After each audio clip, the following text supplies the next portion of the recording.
Hello বন্ধুরা, এখন আমি যেই সিনেমাগুলো গতকাল রিলিজ করেছে সেটা বাংলার থেকে ধূমকেতু এবং সঙ্গে ওয়ার টু এবং কুলি তার বক্স অফিস কালেকশনের কথা বলবো ডে ওয়ানে। তো কীরকম হলো সবার আগে যদি ধূমকেতুর কথা বলি, দেখুন যেই ফিগারটা তারা কোট করেছিল যে প্রথম দিন এই সিনেমাটা সব রেকর্ড ভেঙে 2,10,00,000 টাকা এই সিনেমাটা বক্স অফিস থেকে কামিয়েছে, যেটা এবং তারপরে এটাও পুরোপুরি ফাইনাল ফিগার না, এটা স্টিল কাউন্টিং। তো সে ভোটে যেরকম হয় না, স্টিল কাউন্টিং হতে থাকে। এই ফিগারটা কোথায় গিয়ে দাঁড়াবে এখন অব্দি বলা সম্ভব না, তবে ধূমকেতু যে রেকর্ড করতে চলেছে, আভাস ছিল আগে, ডে ওয়ানে পরিষ্কার মানে অ্যাডভান্স বুকিং পরিষ্কার বুঝিয়ে দিয়েছে এই সিনেমাটা কিন্তু 20 কোটি গন্ডি পার হতে চলেছে। দেখা যাক সেইভাবে সেরকমভাবে রেসপন্স কীরকম পায়। আমি আজকেও একটা পাবলিক রিয়াকশন নিয়েছি, প্রচুর ভালো পাবলিক মানে রিয়াকশন, পাবলিক রিয়াকশন উপর অনেক কিছু, ওয়ার্ড অফ মাউথ উপর অনেক কিছু নির্ভর করে। আমার যেই জিনিসগুলো খারাপ লেগেছিল সেগুলো আমি বলেছিলাম আলাদা করে, সেটা আলাদা বিষয়, বাট বেশি মানুষ যেটা বলছে সেটাই কিন্তু বক্স অফিসে রিফ্লেক্ট করে, সেই জিনিসটাই কিন্তু হয়েছে। তো প্রথম দিন তারা কোট করছে 2,10,00,000, বাট এর থেকেও আরও বেশি হতে পারে। যদি 2,50,00,000 যদি হয়ে যায়, মানে এই সিনেমাটা এই 4 দিনে কোন জায়গায় গিয়ে থামবে, সেটাই একটা মানে অন্যান্য বাংলা সিনেমাগুলো যেগুলো ব্লকবাস্টার টকমা পায় সেটা হয়তো এই সিনেমাটা যদি 4 দিনে কামিয়ে ফেলে, তাহলে তো এটা সময়ের অপেক্ষা। এই সিনেমাটি ইন্ডাস্ট্রি হিট হওয়ার দিকে আস্তে আস্তে এগোতে চলবে, দেখা যাক সেটা কিরকম হয়। দ্বিতীয় যদি কথা বলি সেটা হলো কুলি সিনেমাটাকে নিয়ে। কুলি সিনেমাটা প্রথম দিন ইন্ডিয়ার থেকে নেট কালেকশন করেছে, যদিও সাউথের সিনেমা কিন্তু এক্স্যাক্ট ফিগার পাওয়া যায় না, তারা প্রচুর জল মেশায় এবং সেটা করতে গিয়ে অনেকবার তারা ধরাও পড়েছে। তবে আমি যদি সচিনকে যদি কথা বলি, তারা কিন্তু কোট করেছে মোটামুটি তাদের একটা রেঞ্জের মধ্যে থাকে, তারা খুব একটা কম বেশি ফারাক খুব কম হয় তাদের মধ্যে তারা বলছে তামিলে এই সিনেমাটা, যেটা অরিজিনাল ল্যাঙ্গুয়েজ তামিলে, এই সিনেমাটা 44,50,00,000 টাকার মতো কামিয়েছে, যেটা কিন্তু একটা বেশ ভালো ফিগার এবং দারুণ রেসপন্স ছিল। এবং হিন্দিতে প্রায় 4.5 কোটি টাকার মতো কামিয়েছে। তেলেগুতে এই সিনেমাটা 15,50,00,000 টাকার মতো কামিয়েছে এবং কন্নড়ে প্রায় 50,00,000 টাকার মতো কামিয়েছে।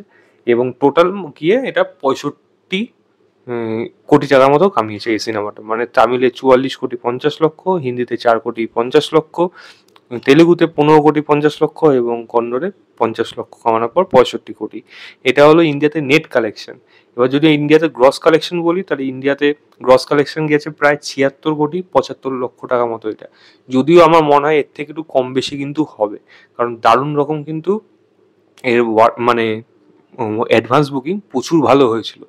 হ্যাঁ, ওয়ার্ড অফ মাউথ হতো সেরকম ভালো না, এবার এটা কিরকম কতদিন এরকমের টানে সেটা দেখার মতো বিষয়। বড় বাজেটের সিনেমা, দেখা যাক সেটা কিরকম হয়। ওভারসিজ এই সিনেমাটা রেকর্ড কালেকশন করেছে, প্রায় 75 কোটি টাকায় সিনেমাটা ওভারসিজ থেকে কামিয়েছে, দারুণ ফিগার একখানা, মানে বিভৎস লেভেলে বুকিং হয়েছিল, আমরা আগের থেকে পাচ্ছিলাম খবর। এবং সেটা ডে ওয়ানে গিয়ে প্রায় 151,75,00,000 টাকার মতো কামিয়েছে একদিনে এই সিনেমাটা ওয়ার্ল্ড ওয়াইডে গ্রস কালেকশন।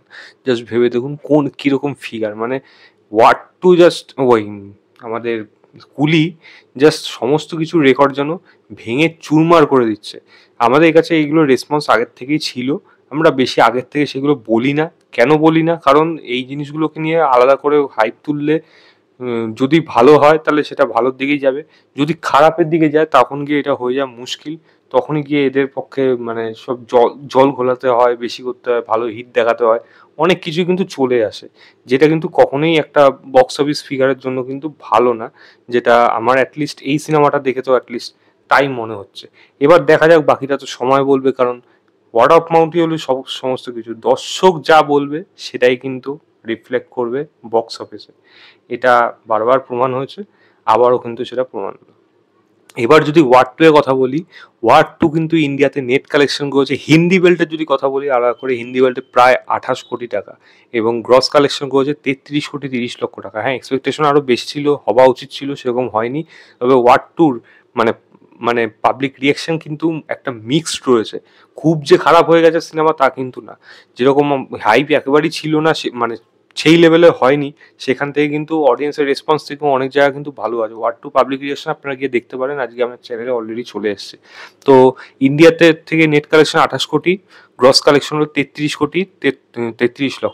ওভারসিজ থেকে প্রায় 10,52,00,000 টাকা কামানোর পর ওয়ার্ল্ড ওয়াইডে 43,85,00,000 টাকা মতো কামিয়েছে এই সিনেমাটা ওয়ার্ল্ড ওয়াইড ধরে হিন্দি ল্যাঙ্গুয়েজের মধ্যে। এবার যদি আমি এই ফিগারটা যদি আমি সার্চনিংয়ে তারা যে কোট করেছে সেটা যদি বলি, তো হিন্দিতে তারা দেখাচ্ছে 29 কোটি, আমি ওটা 28 কোটি ধরলাম। এবার তামিলে এই সিনেমাটা প্রায় 25 লক্ষ টাকা কামিয়েছে, এবং তেলেগু বেল্টে জুনিয়র এনটিআর এর জন্য 22 কোটি 25 লক্ষ টাকা। মানে ইন্ডিয়াতে নেট কালেকশন প্রথম দিন গিয়ে দাঁড়িয়েছে 51 কোটি 50 লক্ষ টাকা, যেটা কিন্তু একটা দারুণ ফিগার। আমার বিশ্বাস, আশা করি এর ওয়ার্ড অফ মাউথ হয়তো থাকবে, এবং সেরকমভাবে কিন্তু এই সিনেমাটা বক্স অফিসেও হয়তো ভালোভাবে টিকে যাবে।